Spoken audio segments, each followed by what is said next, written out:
Hi guys, and welcome back to another Let's Build episode. So last time we built up an aqueduct all the way from the mountain areas to bring fresh water into this part of the city and to also power our industry that we're going to be building up in Smithshaven. And in this episode guys, we're going to be building some glass makers, some glass blowers, building up a bit of the industry that we actually don't necessarily need to have water power for. And is also a little bit smaller so we can get started. Now if you guys are new to the channel at all, we do a lot of tutorials and time lapses just like this one, so make sure to hit that subscribe button.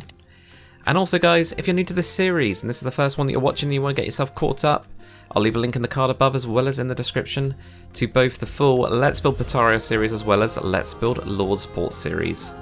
Anyway guys, let's get into some building. So guys, with any big project, I always recommend that you actually split it up into sections. Now I've been doing that with Lordsport by creating different districts, but even those districts are quite big, quite large. So I wanted to get, and actually after we've got the aqueducts now, build the main road that's going to be going through, the one that's been going through East Point, build that up, have it where we've got it quite solid. And going on from here, this then creates a couple different sections for us. We've got the kind of bit that's on the peninsula next to the walls, which is where we're going to be starting with. It's a smaller section. And quite interestingly, this is, you know, the kind of natural thing. You don't plan this kind of stuff.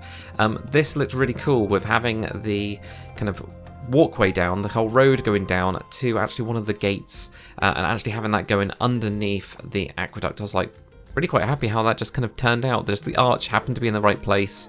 It gave a really nice shape to it and also gave us a nice gradual descent into that area.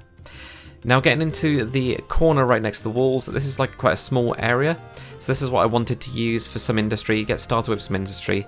It's quite a far away from the aqueduct, so I didn't think it was going to be, you know, going to need necessarily that kind of like water power, but instead we're going with glass makers in this episode. So we're going to go with glass blowers, glass makers. Everything glass is going to be in this little corner. And yeah, because of that, what they usually use will be something like, you know, charcoal. They could use coal, for example. But what I've actually seen as well, historically, has been really seasoned wood has been used as well to get that high heat, and you really do need high levels of heat. So I wanted to do a couple buildings where the kind of bottom floors are these kind of like big kind of warehouse type areas, and then on the top floors you might have offices or might have storerooms, that kind of thing would be going on around there. And with that building as well, I wanted to try out the new mangrove wood. At least it's new for me anyway, because I've only recently upgraded, but I really like that kind of red. It's got that nice like fantasy type of red colour to it. Now, of course, with lots of these kind of industries, I wanted to have, you know, different types of buildings. So you've got these different masters of the craft. That's the idea with this. So, of course, there's going to be some natural competition there, but you've also got guilds as well. So, you know, guilds in medieval times were really important to be able to set prices and also to set the quality of craft. You know, you can't have people just going around calling each other, I'm the master of this and you're not, and the quality is actually completely different. Instead, to become a master and to become kind of like guild approved, you would have to make a masterpiece of work, which I think is really, really cool. Also, guys, at the back of this area here, this is where we actually had the lighthouse, and probably in the lighthouse I might even have a prison in the lower area. I was thinking like this area I can't do anything really with, so I was thinking I'll put in a little wall, and I'll put in a little kind of like guard station kind of area here where they can actually get up into the walls. It's slightly defensible.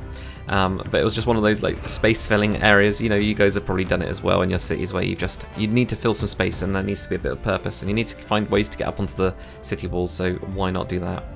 And then this last building that we've got here is quite a large one, and this is going to be where the main guild hall is going to be. So they're going to kind of collect up into here when they're, you know, discussing anything. Can also have some rooms there as well for travelling, kind of not really the apprentices, but the journeymen of glass making. When they come to the city, they could then stay in the guild hall as well. But there we go, guys. Here is the finished kind of build, this nice little area here, the first bit of our industry. What I need to do next time, I think, is get more of these kind of industrial looking buildings going on. Although we've got lots of chimneys in this one, it still feels very much like the previous styles. So it's one of the things when I was looking back at it, I was like, actually, have I just gone for more of the same? I think that's probably going to be what you guys are going to be commenting, but do let me know. And yeah, it's been really fun making this episode. Hopefully you guys have enjoyed it, and if you have, make sure to comment, like, and subscribe. And as always, guys, I'll see you on the next one.